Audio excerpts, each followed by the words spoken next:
جوانی کے گناہ بڑھاپے کی سزا۔ امام ابن جوزی رحمۃ اللہ فرماتے ہیں، کبھی سزا لیٹ ہو کے عمر کے آخری ایام میں آ سکتی ہے اور جوانی میں کیے گئے گناہوں کی ٹھوکریں بڑھاپے کے ساتھ طویل ہو سکتی ہیں۔ استغفر اللہ۔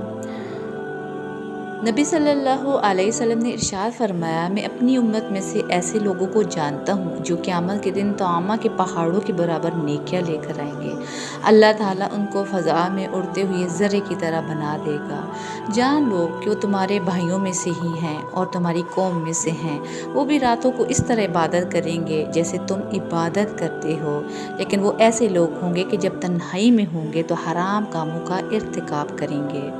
ماضی میں جو گناہ آپ سے ہو چکے ہیں ان گناہوں کو یاد کریں اور تنہائی میں اپنے رب سے ان گناہوں کی معافی مانگیں۔ ایسے ہی لوگوں کو اپنے گناہ کا گواہ مت بنائیں اور نہ ہی یہ اعلان کرتے پھریں کہ میں نے یہ گناہ کیا ہے۔ یعنی اللہ سبحانہ تعالیٰ نے اگر پردہ ڈال دیا ہے تو لوگوں کو نہ بتاتے پھریں کہ میں نے گناہ کیا، بلکہ اللہ سبحانہ تعالیٰ سے گناہ کی معافی مانگے۔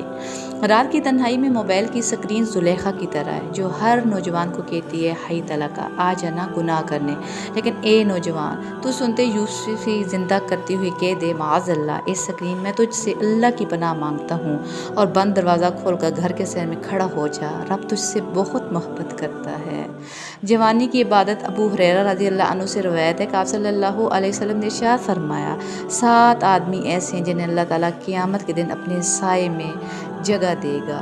یعنی قیامت کے دن اپنے سائے میں، جس دن اس سائے کے سوا کوئی اور سایہ نہیں ہوگا، اور ایسا نوجوان جس نے اپنی جوانی اللہ کی عبادت میں گزاری، وہ شخص بھی ان میں شامل ہوگا۔ عادل حکمران کے بعد دوسرے نمبر پر نبی صلی اللہ علیہ وسلم نے ارشاد فرمایا، ایسا نوجوان جس نے اپنی جوانی اللہ کی عبادت میں گزاری، جس دن قیامت والے دن کوئی سایہ نہیں ہوگا، اللہ سبحانہ تعالیٰ کے عرش کا سایہ اس شخص کو نصیب ہو۔